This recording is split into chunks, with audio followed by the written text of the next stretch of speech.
Hello, and welcome to episode 29 of Pressing Buttons. I'm Hugo, I'm Nick. and thank you for joining us in another wonderful episode of Pressing Buttons. We're going to go over the agenda real quick for this episode. We're going to talk about EVO 2022, which Nick and I are going to be heading off to next weekend, and give you guys some expectations for episode 30. We still don't have a time frame for if we're going to record that weekend. Most likely, we'll probably record a couple days after, just because we're going to be producing a lot of content that weekend and we might be a little bit too busy. Also, with the flying back to our homes, it's going to be a busy weekend and a busy couple days after that. And also, Nick is moving around the same time, so I know he's pretty busy. But, we are very dedicated to this podcast, so we will try to keep you guys informed and make sure we do good by you. And then, any thoughts on that, Nick? You want to share with the listeners? You nailed it. There you go. That's so it. It's going to be a busy few weeks, but we're committed. Yeah, expect big things out of Evo. We will try to do some good interviews, get some good content on the fighting games that we see out there, get some good content if we manage to snag some players and some announcers. I'm really hyped. I'm so excited for it. It's going to be our first on tour kind of convention that we go to and do some stuff for you guys. So super hyped.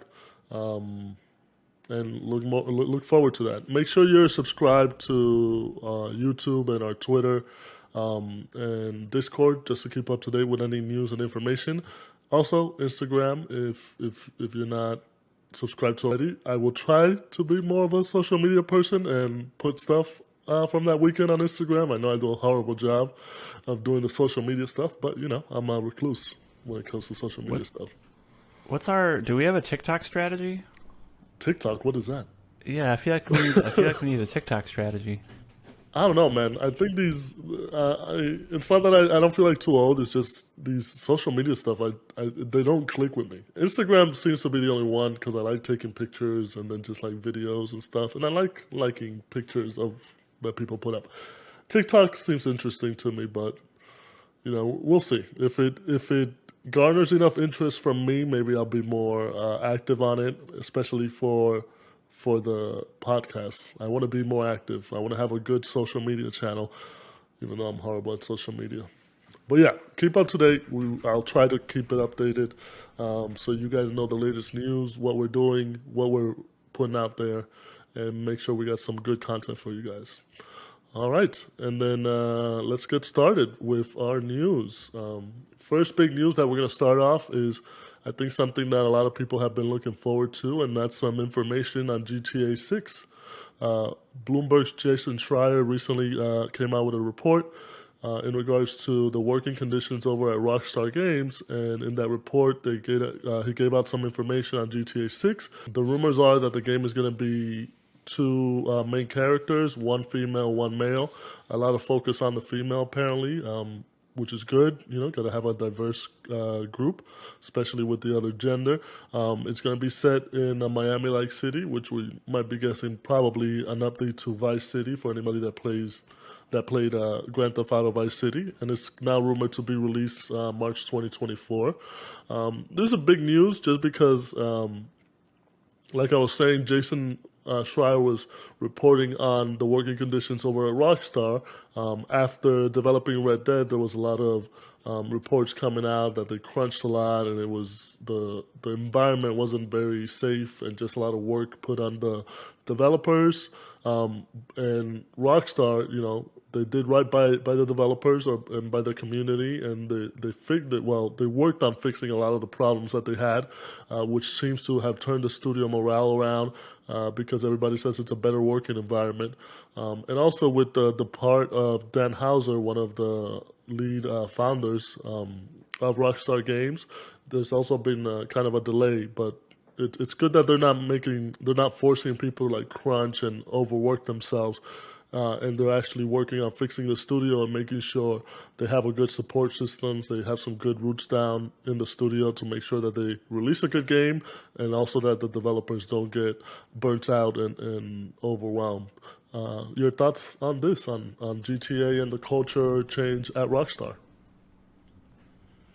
Yeah, it was great to hear positive news as it relates to studio culture, because you don't really see too much of that. You usually just hear about all of the horror stories and crunch and difficult situations at a lot of AAA developers. So yeah, it was good to see that. I think Rockstar has acknowledged that and are making active progress to try to make it just a better place to work. So that's great to hear. And then as it relates to the game, I think that could be cool. So there's this. I think this is all rumors, but I guess we can just talk about it. What I've seen is it's like a brother sister kind of relationship, and like one side's like the bads, like in the drug scene, and the other side's more like on the police or DA or whatever. So more like on the enforcement side. So I think that could be really cool.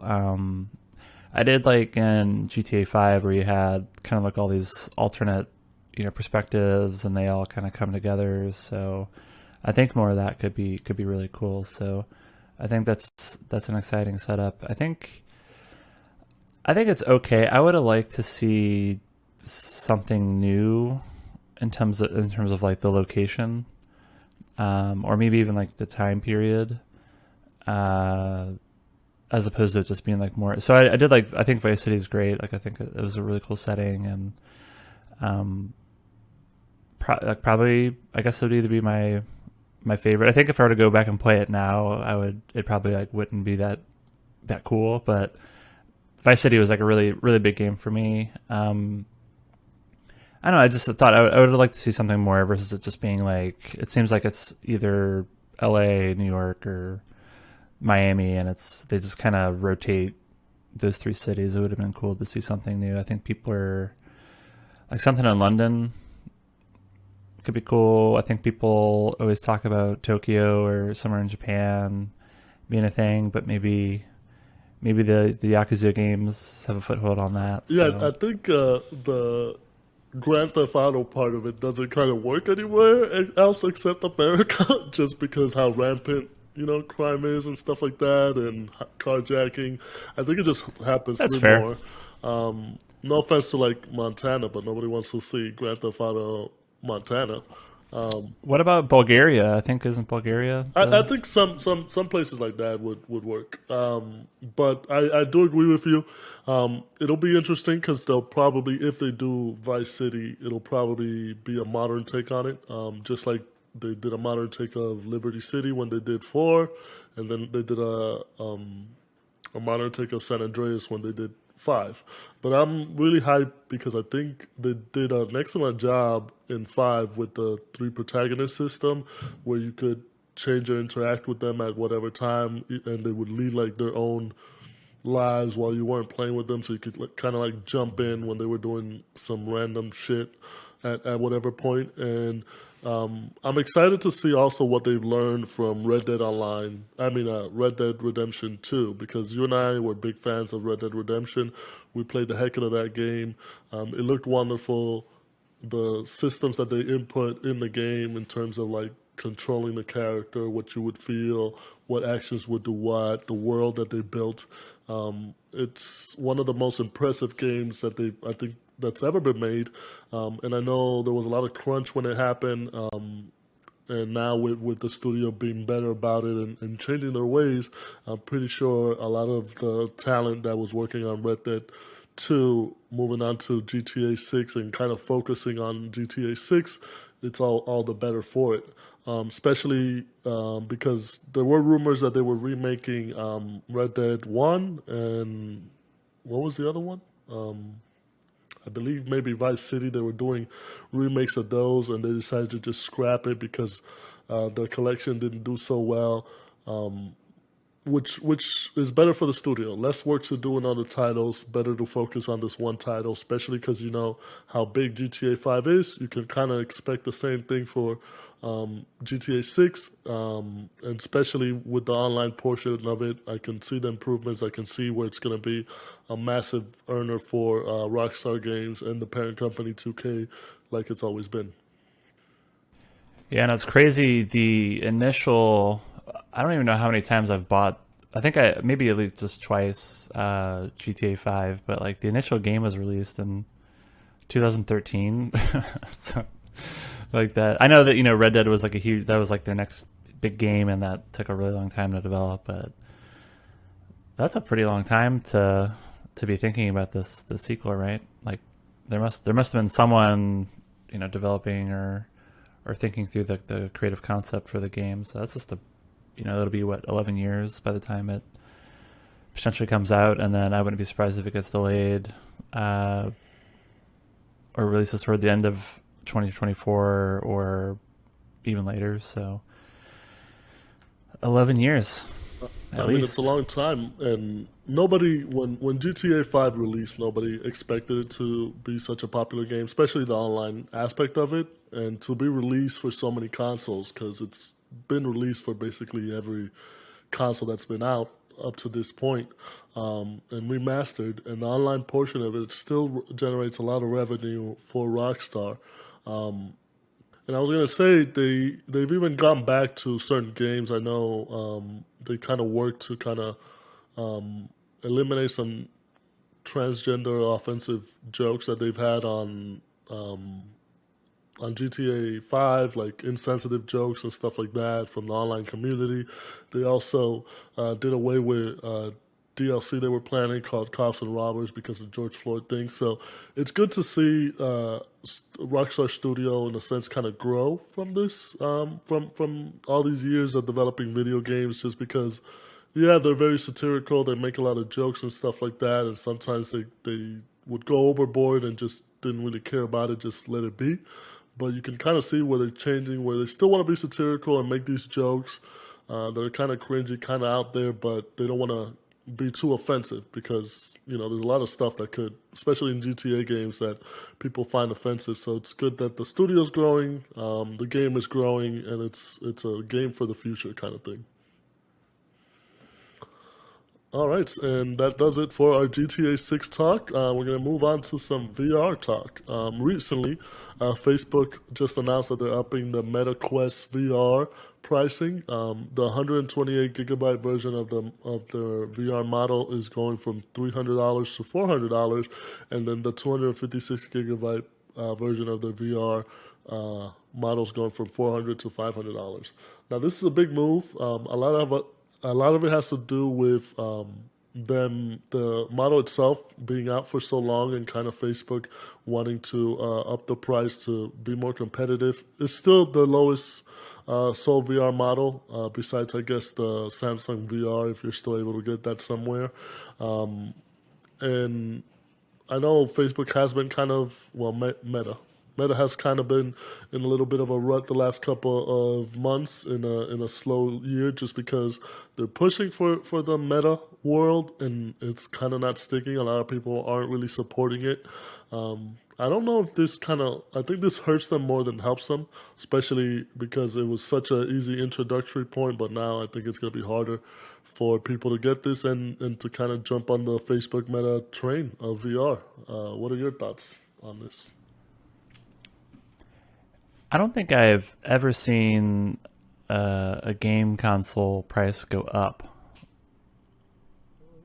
Like, right? Like, I don't. So Totally I agree. think This this is is kind of weird. interesting. Like, yeah. So I think this is an unprecedented move. I could be wrong. Maybe there's like one other edge case somewhere out there, but for like the big major consoles, I don't think I've ever seen a like subsequent price increase after it's been launched. So that's interesting. And yeah, I think there's a lot of things going on here with Meta more broadly. Like they're investing billions and billions of dollars into AR and VR and all these metaverse experiences. Uh, it's pretty far. I mean, they've even said themselves that it's going to take multiple years uh, before like any of that actually like pays off from a return on investment perspective. So I think it's all they're investing a lot of money, and I think from an overall Meta business perspective, they're seeing some pressure on their top line revenues particularly from advertising. So I think they just reported they've had their basically first ever revenue decline. I think in the company's history. So I think they want to spend a lot of money, but they're also making less money. So I think they're just trying to find areas where they can potentially claw back some resources and invest. So they can do that with a price increase. I don't know. We'll see how it plays out. I mean, it's the top selling VR system, so we'll just have to wait and see whether it actually makes a meaningful impact on the units sold. They might have a window of opportunity to do this, and really the next big competitive threat is going to be with PlayStation. There's no release date for that yet. That could be as far away as middle of next year. So I guess from Facebook's perspective, maybe they're thinking like, oh, maybe we have like 6 to 12 months of no real other competition, and then they're actually planning on releasing newer models. So they might be using this price adjustment to help them with the pricing of their newer models, which maybe they want to have at a higher price point. So maybe they want to do that reset now just to kind of bake that into consumer expectations around price points for their new models, which I think they're trying to launch those before Sony launches theirs. So I think that's kind of the game theory in play. Yeah, that's what I was thinking, because you like you said, you usually don't see a price increase. Normally, if you see a refresh, you would see that refresh model take over the price of whatever the existing model is, and then the existing model get a lower price. So it is weird that this is the price.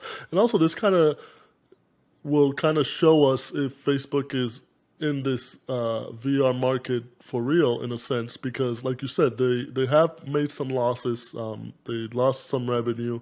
Microsoft, when they first started doing Xbox, they lost a lot of revenue on the Xbox. They were selling them at a loss. So they stuck with it. Xbox 360 came about, and that became really popular, and they made their money back, and now Xbox is a household name. So with the Meta Quest, you kind of not a lot of people believed in Facebook when they first started kind of talking that they were going to go into the games market. Now they are in the games market in with the VR and what they offer, and they really want to push it. But this will kind of tell whether it's a project like Google sometimes does with their stuff, and or if it's something that they're really invested in. Hopefully, the consumer with everything going on doesn't get hit too much by this, and it's affordable for everybody, because I think VR is definitely a great technology, but it's just not, like you said, readily available in a lot of people's hands. There's not a good entry point, low cost. There's not a good low cost entry point. The lowest being like the Samsung headset for your phone, or if you get like a PlayStation VR, and now the Meta. So hopefully they stick with it, and they make it easier for the consumers to procure one of these things. Yeah, there's still just not a lot of content for really any VR system, so that just needs to get addressed at some point. Where I think even after they increase the price of the Quest, they're going to bundle in Beat Saber, which is basically the only game that's like worth having. There's like maybe some other things on there that could be interesting to certain people, but to me that's like far and away the biggest game on the system. So so I'm less optimistic Meta is going to solve their like content problem. Like I don't think they've done much to provide a lot of confidence that there's a lot of compelling experiences specifically that's going to be on Quest. I'm more optimistic that Sony is going to do that, but we'll just have to wait and see. But yeah, I think even kind of where my head's at with VR, I still think it's better now than it was 5 years ago. But if you were to ask me 5 years ago where I think VR would be, I think it would have been bigger. So now I'm kind of thinking like there's probably going to be yet another generation where it's kind of it'll be people like me who are, you know, tech nerds and are buying the stuff, and there's some content that's cool, but like not this whole like ecosystem of VR content that's like available. So I think there's going to be like another version of that happens, and then maybe, you know, so it's going to be like another 5 to 10 years before it's like everyone can easily pick up a VR system. There's tons of stuff to do.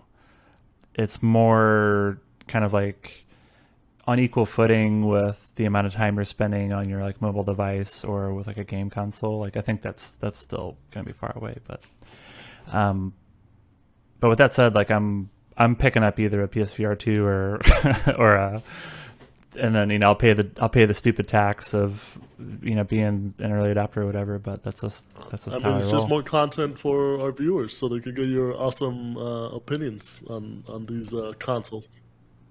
Yeah, see how many buttons PSVR 2 gets. I'm thinking I'm leaning towards PSVR 2, even though there's still a lot more information that needs to be shown. But I don't know, you know, if Meta's able to come up with a compelling offering, and, you know, so I'm open to it, but leaning towards PSVR 2. Well, I'm on a little bit like on a different boat from you in the sense of I do think VR is a wonderful technology, but I don't think it's there, like you said, mass market in the sense of there's not a good pricing, entry level pricing yet, and like you said, games make the system. This being the system, there's not a lot of good game experiences that would draw people in. I know there's a lot of very niche games that you can kind of play and enjoy them, but you still need to have more different experiences. Like a fighting game, an adventure game, an exploring game, like all those genres that you get from consoles and PC games, if they had a great library of that for VR, which obviously it's not there. I'm pretty sure there's probably like a handful of games that you can consider top tier that you play in VR and you feel the experience. I think in the mass market, VR works as a simulation of something. So if you go to like a golf course and you put the VR on, simulate golf like that, or if you're doing some sort of tourist thing like that. So I think you are right in a sense where maybe in 10 years it'll be a big thing. It didn't hit the boom like you thought in the 5 years since it came out. So I think maybe in 10 years it'll probably be more easier adopted in more households and used for different things where it'll be more common. So sad to see it, but I don't think it's there yet. No, no RoboCop future for you, bro. Yeah, we'll get there. I know some people are like, oh, that sounds so sad, like being in a world where people are strapping on VR headsets all the time. I'm like, I'm ready. Like that sounds, particularly when I'm like old and can't move anymore. Like I think that'll be You can good. digitally mow your lawn from your couch with a VR or something. Yeah, just yeah, sure. You know, it's yeah, all these like simulation games just become you're actually doing it, but through a VR headset and Yeah. I just some hope we robots don't or something. go I don't too know. much Wally into the future and just do nothing. Well, my I think that'll probably happen, but I think I'll be dead by the time it gets that far. So like I feel like we're in this like sweet spot Not too of lazy yet. it'll be new and Not too lazy exciting. yet. What's that? Uh, Yeah. So, yeah. So you know, we're all doomed, but I think we'll we're be fine such though. a Our happy generation will be podcast fine. because it's kind of hard to say, but I also agree with you. Is like, oh, all this horrible shit that's gonna happen, I'll be dead. Sorry, future people. Yeah, All right. So enough about that's the right. future and VR and how sad it is. But let's move on to some Star Wars news. Star Wars: Knights of the Old Republic was getting a remaster remake based on the much beloved original Star Wars Knights of the Old Republic. Look at Yoda over here. For those who are listening to this on Spotify or Apple, Nick just showed us his awesome Star Wars shirt, little Yoda.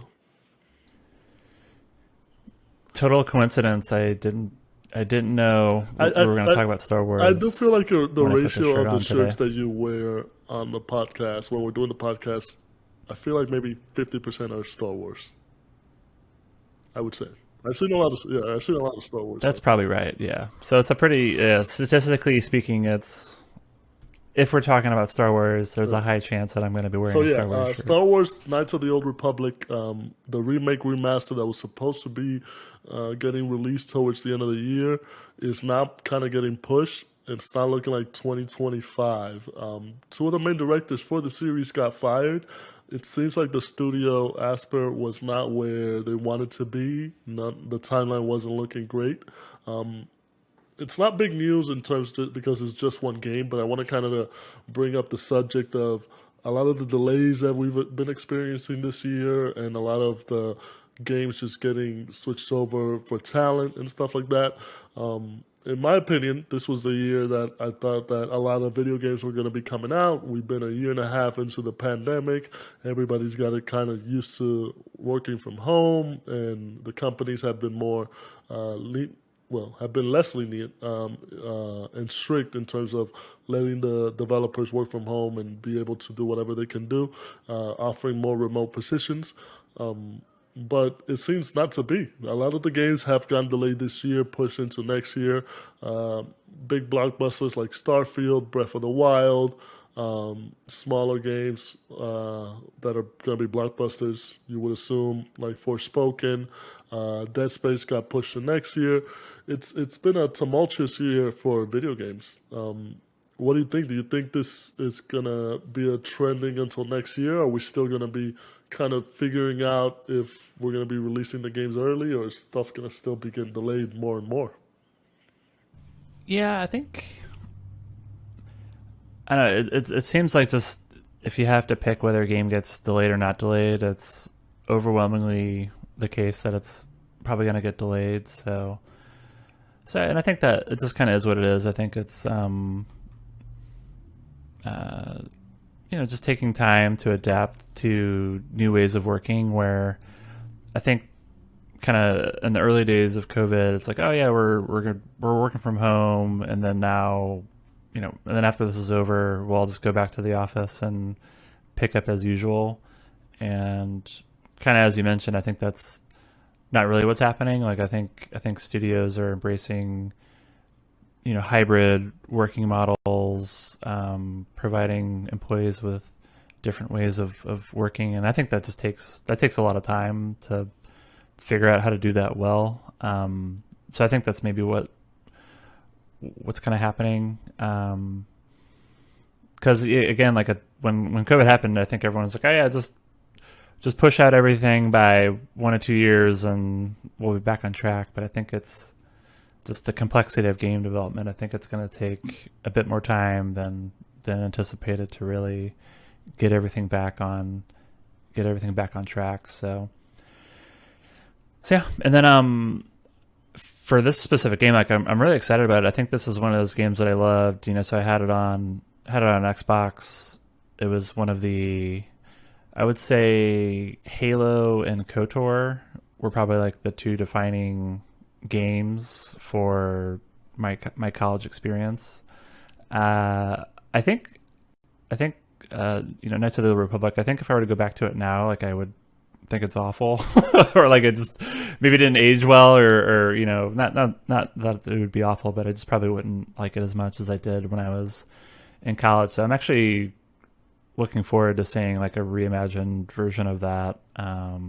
So I'm really excited about the title, but they got to do what's best for them and make sure it's made the That's right the way. bummer for me because I was looking forward to the title just because I'd never played it when it originally came out, and like when I finally built a PC 3 years ago, I was like, hey, I should play KOTOR because everybody talks about it, and I can download it for like $3 on Steam. So I downloaded it, and because it's so old and it just feels so wonky to me now that I'm in the future, I never got into it. But when the remaster or remake or whatever it is got announced, I was super hyped because I was like, okay, it's going to be graphically better. It's going to be control wise better.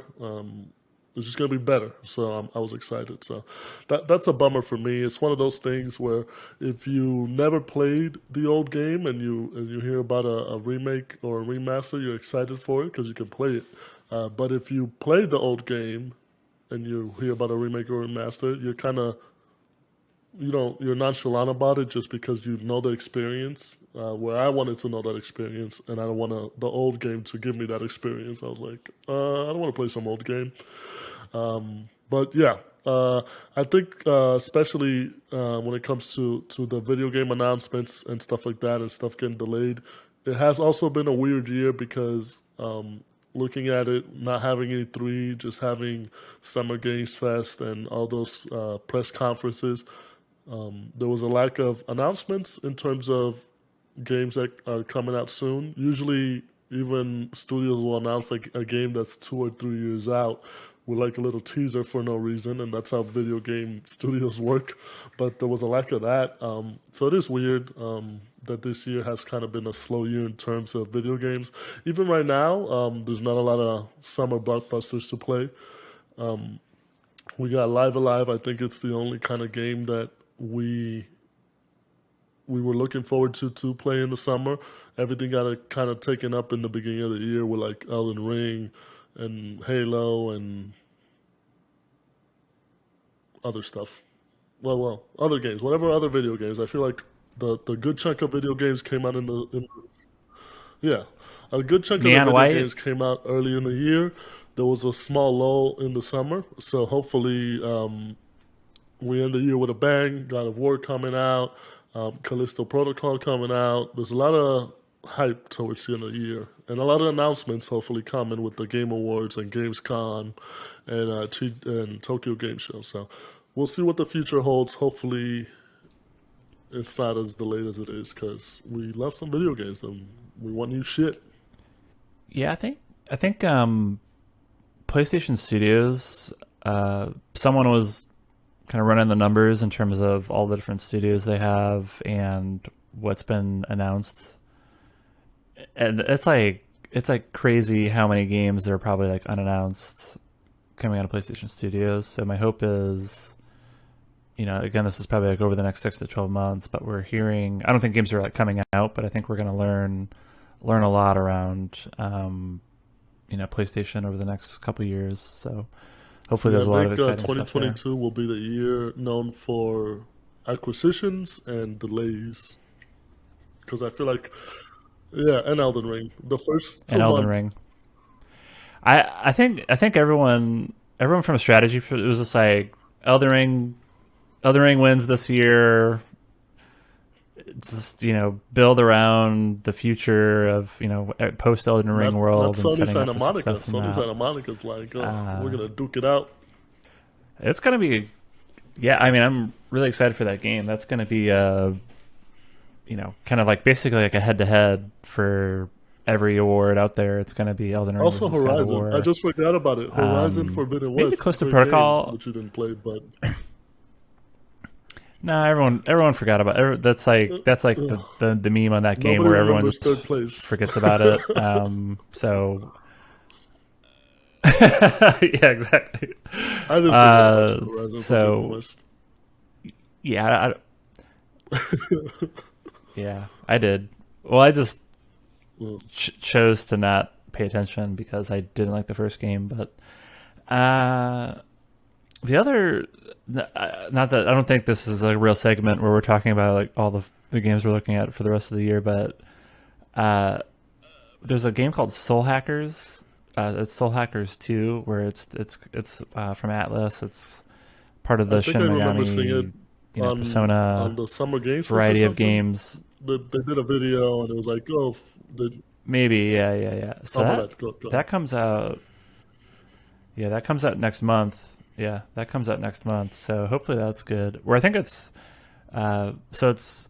I don't even remember what the original Soul Hackers was on, but I think it's more of a dungeon crawler oriented version of Persona and Shin Megami. So it's that same kind of core battle system, but it's got a slightly different angle to it. The art looks amazing, and my hope is that becomes I think that could be like an awesome Steam Deck title. Like that's my I mean, that's the that's what I future. got my We focus on. every title that comes out from now on, it's like we have Steam Decks, so hopefully it's on Steam Deck or Steam Deck verified right away. Yeah, pretty much any like most JRPGs I think are fantastic for Steam Deck. So that's always going to be my Yeah, and I feel like they're the how I'm easiest to approaching it. adopt into the Steam Deck, so we'll definitely see a lot more JRPGs. So yay us! All right, and that does it for the news segment for this week. Thanks for listening to that. Kind of a light week in terms of news, so we try to get the most pertinent news that we find on the internet and kind of discuss it. So hopefully we get some crazy shit next week, or not, because we're gonna have some Evo stuff. So Yeah, yeah, hopefully it's gonna nothing be too happens next week much. because we're not going to be able to talk News about it. I don't overload, think. Evo overload. All right. So we're going to move on to our closing thoughts. I'm going to start off again this week. I've been watching some Harley Quinn on HBO Max. Great show. It's an animated show. Obviously, starting Harley Quinn from Batman, if you're not aware of it. It has a great cast. Kaylee Cuoco does the voice for Harley Quinn. You have Lake Bell, Alan Tudyk, Matt Oberg, Jason Alexander's in there too. Great voice cast. It's got 3 seasons. I just finished season 1. I think it's hilarious and very satirical because it kind of talks shit about DC characters as a whole, and it's a weird show. You kind of have to see it. It reminds me of Rick and Morty in a sense, if you haven't seen it, just with how Yeah, crazy it gets. Um, yeah, very yeah. I think I've seen Deadpool people too. compare it to like Deadpool. And like the it's very gory too. Okay. Like people are getting blown up and shot and just murdered left and right like it's nothing. Like Batman will see somebody get murdered and he'll just keep talking shit to Harley Quinn or something, or somebody's getting kidnapped and you have Superman talking shit to Harley Quinn. It's just kind of funny to see the superheroes and villains interact in this way where it's like, yeah, they're against each other, but it's just comic relief. So if you haven't checked it out, it's on HBO Max. They got 3 seasons. I recommend it. I'm on season. I just finished season 1, so can't wait to get into seasons 2 and 3. So new show to recommend. Yeah, I feel like I guess maybe because it was Comic Con and maybe it was kind of light, and I became aware of that as like a I saw something about that show, and it's already on season 3. Like I feel Yeah, like I've never I even think heard about it up when until Suicide Squad came a out, couple I think weeks it got like ago. a really big push, and also Birds of Prey, just because hey, Harley Quinn. Hmm. But the slate of DC titles, animated titles, they've mostly been offered on HBO Max, like Young Justice, some show from the creators of the regular show, and now Harley Quinn. They do have a good lineup of animated shows that are kind of mature for their graphic, so for their demographics. So I think it's definitely a show to check out, and I'm hoping they keep updating, they keep doing more seasons, just because there's not a lot of DC stuff now in the pipeline. I think they only have like Young Justice, Teen Titans Go just got renewed again, and then Harley Quinn in terms of like the big major DC characters animated shows. Because the Batman, I know there's a new Batman animated show coming out, but I think that's next year. But yeah, check out Harley Quinn on HBO Max. And then in terms of video games, it's been a slow summer for games that I want to play. I've been still playing League, doing better with teamwork, still frustrated. And then Destiny as well, and Stranger Paradise. I'm almost done with Stranger Paradise. I haven't tackled the DLC. I want to wait till I finish the full complete game before I do the Warrior of Light DLC. I've been doing the side missions. I like to complete the side missions, just kind of messing around with the different jobs and stuff. So far, my favorite job is the Berserker. Just, it's mostly a bruiser. You just punch the shit out of people. And then I also like the red mage do some magic and shit. But I'm still having fun with the game, fun with the bosses, and with all the job classes. I'm leveling them up. I try to use them as much as I can and see the different attacks and stuff like that. It has a very, very deep battle system, which we both kind of knew that was going to be the case because of Team Ninja. They've makers of Neo and Ninja Gaiden and stuff like that. Like we knew they know their combat shit, so I'm not surprised. I'm enjoying the heck out of it. I think the combat is the best part, and then second best part, obviously the cheesy lines that they have. There was a point where I was laughing because I've never seen this in a video game where one character was talking to the other, and the other character was like, "I don't give a fuck," and I was like, "Whoa! I've never seen a video game character do this shit." Sounding another video game character, he does not give a fuck about what he's saying. So that was pretty funny to me. Check out Stranger Paradise. You'll either hate me or you'll love me for it. That's cool. Yeah, there was one boss. I remember I was like halfway through the game, and there was this insane spike in difficulty. It's like the Yeah, the Tiamat or the like something like it's like the or dragon, five-headed the dragon boss. right? I, Yeah, multiple heads. And I think it was so for me. And when I played the game, I usually do kind of what you do, where I'm like a completionist, and I kind of do all the side missions and all that. But for whatever reason, like I didn't. I was actually that was like one of my knocks against the game, whereas I didn't feel like the side missions were like interesting. Like it was well, they reminded like me of the not real fun. quick. They reminded me of the Neo So like side I missions. skipped. Not side missions, but you know how in Neo, like it would turn up the difficulty But in the little section of each mission. So that's what it reminded me of. Yeah, yeah, no, that's exactly what it is. But I just felt like the ones in Neo were like more interesting, whereas like I felt like these were like you just beat this And the little level and you go section, right and back that's into it. the Yeah. level.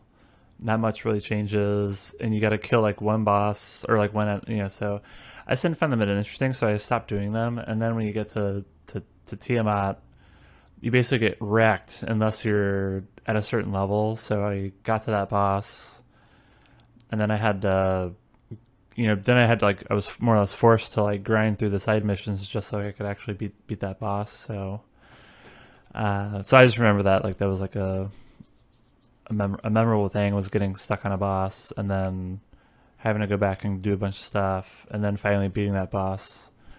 Yeah. So it sounds like because you went ahead Yeah, and did all the yeah, side missions, you yeah. I don't didn't think I have had as much of a challenge, but much I of a challenge in do that one.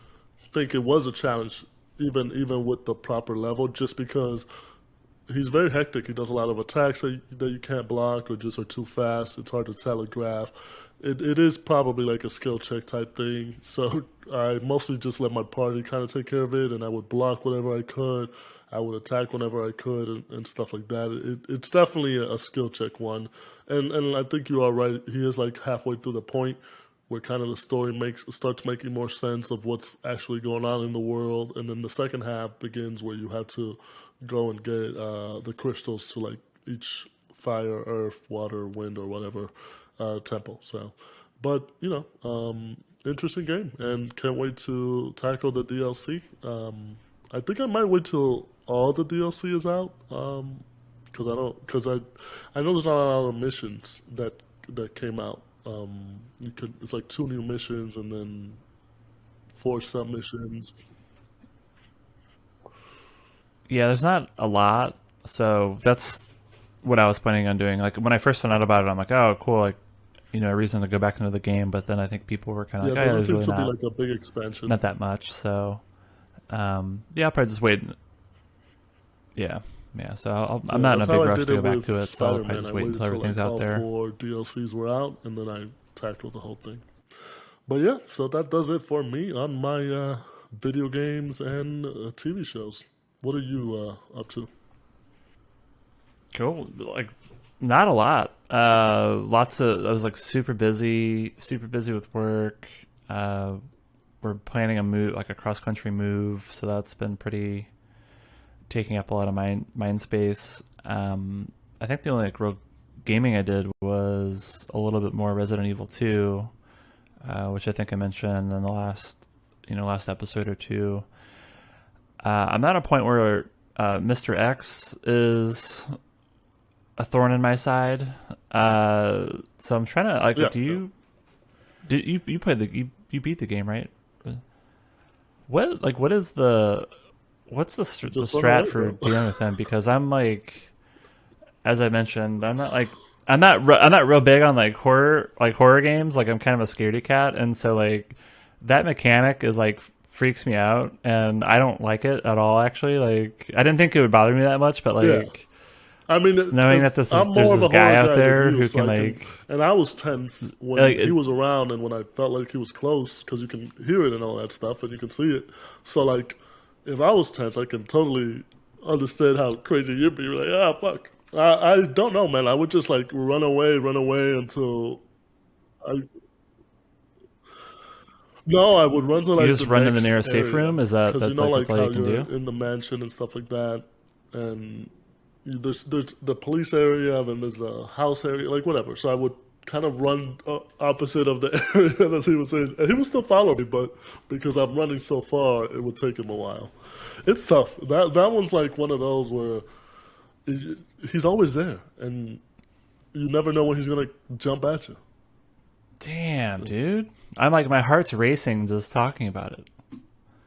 Uh, yeah. So I don't like. I want to keep playing it, but there's part of me that's just like I don't enjoy Well, this. So if he's popping up I more might. often, I think it's because you're like towards the end. It's a very short game. Well, short game considering the length standards of games today, especially because you don't have to do everything in Resident Evil. But if Mm. he's appearing more often, and I think it seems like he is in your case because he's on your ass all the time, I think you're towards the end because he starts like popping up more often towards the end. Yeah. I think I had to, so he was like chasing me, and then there's this one time where like I was just running like a maniac, and then one of the like liquor enemies spawned, and I'm like, okay, like what am I supposed Yeah, to do now you here? got two of the worst things in the game: a liquor and Mr. X right on your ass. Yeah, so we'll see. But yeah, that was pretty much it on uh, actually playing games, and then related to, I guess this is like interesting to talk about, but so related to playing games is, as I mentioned, we're moving. I'm gonna have a new space to set up. So I've been doing a lot of research on what the new game setup is going to be. So that's been pretty exciting. So I've been doing basically like a desk, principally a desk setup for playing games, and then I have like another 48-inch TV to the right over here, or to next to me, where I can just kind of like swivel my chair and game, mainly for console gaming. That's my current setup, but I'm gonna go into a full blown like actual proper couch with like a TV stand and get a bigger TV. So I'm kind of going back to that type of setup. So I basically got to buy all new furniture. I got to buy a new TV stand, couch, you know, hopefully like a recliner or something. And so I don't know. And I like doing all that research, so that's why it's something I wanted to mention. Where it's keeping me busy, but I enjoy doing it. I think that's still video game related. If any listeners or viewers have any suggestions for couches that Nick might want to look at, send them on the Discord, the Pressing Buttons Discord, or send it to us on Twitter. We would love to see some suggestions. And then the other element of this new setup is I actually want it to be where we can record a podcast. So we'll be in the same area. We can actually do these recordings in person on on a couch or a chair or something like that. So that'll be the new thing that I need to figure out. It's like, how do I actually set up all of the the mics and the headphones and the lighting, and have that kind of not be and it's also like my office, right? So it's like, I want it to be workable for my office and for just relaxing, but also being able to weave in a bunch of like audio gear into the setup so that we can record a podcast in person if we want to do that. So yeah, that's what's keep me Oh, busy. that sounds fun, man. I mean, it's funny because we did the reverse. We started as a remote podcast because you're in Seattle, I'm in New York, and now you're moving back, so we're going to be doing a local podcast. So that's going to be pretty cool.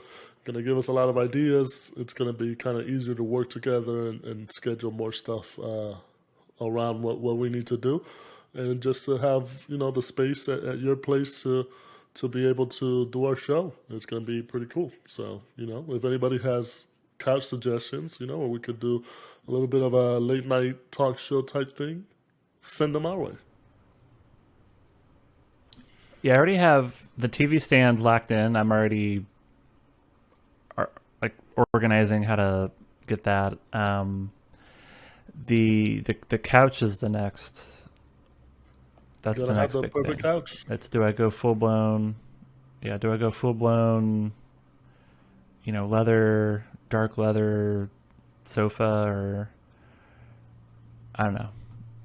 That one's Yeah, tough. but Open to yeah, suggestions for but sure. make sure you're tuned in to see this wonderful project take shape. It's gonna be, it's not gonna be right. Well, it's not gonna be great right off the bat, but we always put our hardest into the work. So it's definitely gonna be good eventually. The the in person podcast should be roughly 1,000 times better than doing the podcast And how we've also been doing probably it. like 10 times longer, The, just because we talk more while we're next to each other. Yeah, yeah, but yeah. it's gonna be great. More Yeah, editing work. it's gonna be So great. It's gonna be great. And we do it all for you guys. But yeah, there you go. That is the end of the show. Make sure you keep updated at our Pressing Buttons Discord. Check our Twitter. We're gonna have some news for our next week's episode. We want you guys to keep updated, even if we're gonna be a little bit late on it. And also make sure you check out YouTube because we're gonna be posting a lot of the interviews that we do over at Evo. Any of the content we film out there, we're gonna be up there on YouTube by next weekend or Monday. We'll keep you guys updated, but we're excited. It's gonna be an exciting week. We're probably gonna be gambling a lot and drinking a lot and playing a lot of fighting games. But great content for you guys. I'm Hugo. Oh wait. and Oh, sloppy steaks. gotta Don't forget slop about the them up. sloppy Gotta steaks. get some chicken spaghetti at Chickalinis. But that does it for us at Pressing Buttons. We'll see you guys on the next one. I'm Hugo. Bye. I'm Nick. Later.